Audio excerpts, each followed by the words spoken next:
ಹಿತೈಷಿಗಳಿಗೆ ನನ್ನ ನಮಸ್ಕಾರ. ಹಿತೈಷಿಗಳು ಎನ್ನೋ ಅರ್ಥದ ಬಗ್ಗೆ ಮಾತಾಡ್ತಿದ್ದೀನಿ ಇವತ್ತು.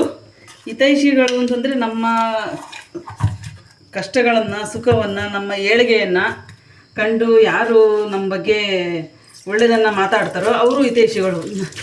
ನಮ್ಮ ಬಗ್ಗೆ ಬಿಡಪ್ಪ ಮಾಡ್ಕೊಂಡ್ರು ಕಷ್ಟ ಮಾಡ್ತಾರೆ ಅಂಥವರೆಲ್ಲ ಅವ್ರ ಬಗ್ಗೆ ನಮ್ಮ ಬಗ್ಗೆ ಗೊತ್ತಿರ್ತದೆ, ಎಷ್ಟು ಕಷ್ಟಪಡ್ತಿದ್ದೀವಿ ಏನಂತ. ಅವರು ಹಿತೈಷಿಗಳು. ನಮ್ಮ ಬಗ್ಗೆ ಕಷ್ಟ ಗೊತ್ತಿದ್ರೂ ಯಾಕೆ ಹಿತೈಷಿಗಳು ಅಂತಾನೆ ಅಂದರೆ, ತಮ್ಮ ಮಕ್ಕಳನ್ನ ಬೆಳೆಸೋದು, ಅವ್ರ ಜವಾಬ್ದಾರಿ ತಗೋದ ಒಂದು ಸ್ಥಾನ ಹೊಂದಿರ್ತೀವಿ. ಅವ್ರನ್ನು ಹೆಂಗೆ ಬೆಳೆಸ್ತಾರೆ ನೋಡು, ಅವ್ರು ಕಷ್ಟಪಡ್ತಿದ್ದಾರೆ, ಎಷ್ಟು ಕಷ್ಟಪಟ್ಟು ಮಕ್ಕಳನ್ನ ಓದಿಸ್ತಿದ್ದಾರೆ. ಅವ್ರಿಗೊಂದು ಬಾಳು ಕೊಡಬೇಕು, ಅವ್ರಿಗೊಂದು ಭದ್ರತೆಯನ್ನು ಒದಗಿಸ್ಬೇಕು ಅಂತ ಕಷ್ಟಪಡ್ತಿರ್ತಾರೆ. ಅಂಥ ತಂದೆ ತಾಯಿಗಳು ಅವರು ಮಕ್ಕಳಿಗೆ ನಿನ್ನೆ ರಾತ್ರಿ ಒಂದು ಸ್ವಲ್ಪ ಅನ್ನ ಮಿಕ್ಕಿತ್ತು, ಅದಕ್ಕೆ ಬಿಸಾಕಕ್ಕೆ ಮನಸ್ಸು ಬರಲ್ಲ ಅಂತ ಇಡ್ಲಿ ನೆನೆ ಹಾಕಿದ್ದೀನಿ. ಉದ್ದಿನಬೇಳೆ, ಅನ್ನ, ಒಂದು ಸ್ವಲ್ಪ ಸಬ್ಬಕ್ಕಿ ಹಾಕಿದ್ದೀನಿ.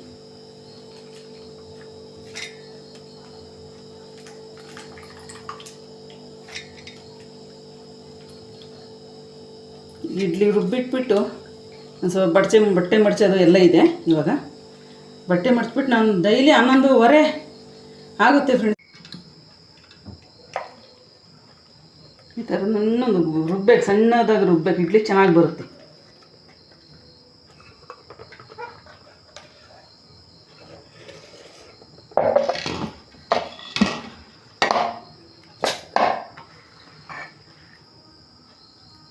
ಉದ್ದಿನಬೇಳೆ ರುಬ್ಕೊಂಡಿದ್ದೀನಿ. ಇವಾಗ ಅಕ್ಕಿ ರುಬ್ಕೊತೀನಿ.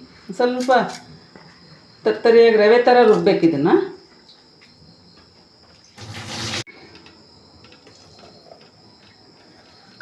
ಅಕ್ಕಿ ರುಬ್ಬಾಕ್ತಾಯಿದ್ದೀನಿ. ಉಪ್ಪು ಇವಾಗ ಹಾಕಲ್ಲ, ನಾನು ಒಳಗೆ ಬರುತ್ತೆ ಅಂತಂತ ಬೆಳಗ್ಗೆ ಉಪ್ಪು ಹಾಕಿ ಕಲಿಸ್ತೀನಿ.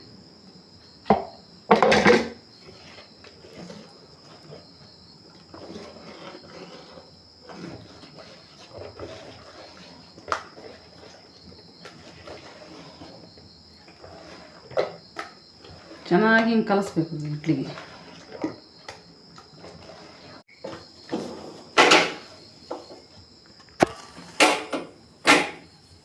ಅಡುಗೆ ಮನೆ ಎಲ್ಲ ಕೆಲಸ ಮಾಡಿತ್ತು, ಸ್ಟವ್ ಕ್ಲೀನ್ ಮಾಡ್ತಾಯಿದ್ದೀನಿ.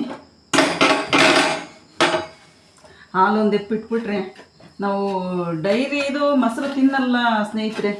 ಮನೆಯಲ್ಲೇ ಕಾಯಿಸಿ ಹಾಲು ಎಪ್ಪಾಕಿರ್ತೀವಿ, ಫ್ರಿಜ್ಜಲ್ಲಿ ಇಟ್ಟಿರ್ತಾರೆ. ಅದು ಯಾವುದೋ ಮೊಸರು ಎಪ್ಪಾಕಿರ್ತಾರೆ, ಅದಕ್ಕೆ ನಮಗೆ ಇಷ್ಟ ಆಗಲ್ಲ, ನಾವು ತಿನ್ನಲ್ಲ. ನಿಮ್ಮ ಇಷ್ಟ ಹೆಂಗಿರುತ್ತೆ ಹಂಗೆ ಮಾಡ್ಕೊಳ್ಳಿ, ಎಲ್ಲ ಹೇಳ್ತಾರೆ ಅಂದೇಳಿ.